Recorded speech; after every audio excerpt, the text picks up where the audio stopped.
पुरवठा अविरत करता येईल। म्हणूनच आपण आपली पाणीपट्टी वेळेत भरा आणि शुद्ध स्वच्छ पाणी अविरत मिळवा। केंद्र आणि राज्य सरकारच्या जल जीवन मिशन अंतर्गत 2000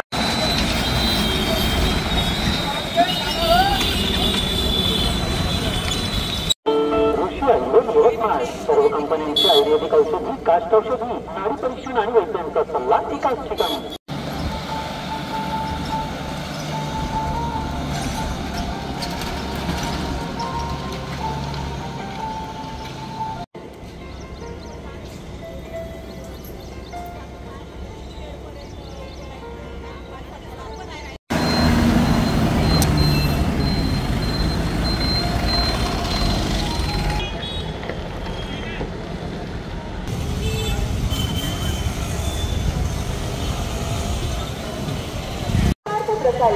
धन्यवाद।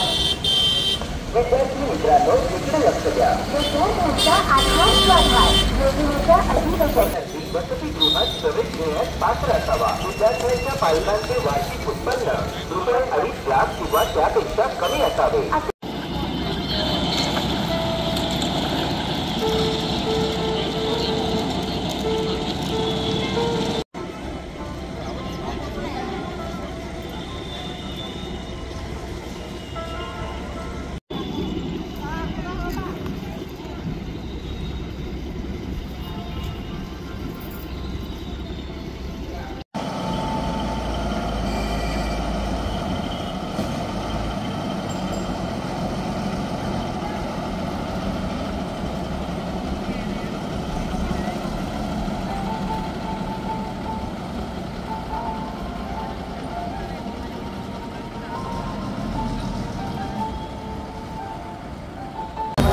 आता सर्वप्रथम तर संयुक्त कृती समितीच्या माध्यमातून हे सांगू शकतो का हे आमचा संप नाही, हे आमचं धरणे आंदोलन आहे।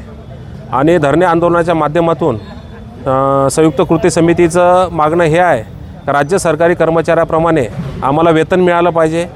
आणि ही मागणी आजचीच नाही, तर मागच्या जवळपास 16 पासून ज्या आर्थिक आमच्या मागण्या प्रलंबित आहे त्या मागण्याचीसुद्धा सोडवणूक करावी ही सुद्धा शासन आणि प्रशासनाकडे मागणी होती। शासनाने आणि प्रशासनाने आमच्यासोबत वेळोवेळी बैठका घेतल्या आणि त्यांनी लेखी स्वरूपातसुद्धा मान्य केलं, परंतु ते मान्य केलेलं त्यांनी अंमलबजावणी न केल्यामुळं आज आम्हाला कालपासून आम्हाला नाईलाजानं हे धरणे आंदोलन द्यावं लागत आहे। जर मागण्या पूर्ण नाही झाल्या तर पुढची भूमिका काय राहील तुमची? आमचं जोपर्यंत मागण्या पूर्ण होणार नाही, आज मुख्यमंत्री साहेबासोबत बैठक आहे आणि मुख्यमंत्री साहेब हे सामान्य जनतेचे जाणकार नेते आहे असं आमचं सर्वांचं मत आहे।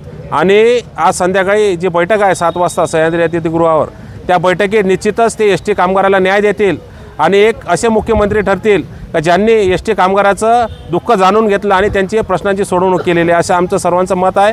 आणि जर आजच्या बैठकीत निर्णय लागला नाही तर आमचं धरणे आंदोलन असं सुरू राहणार आहे। काय नाव? राहुल धार्मिक।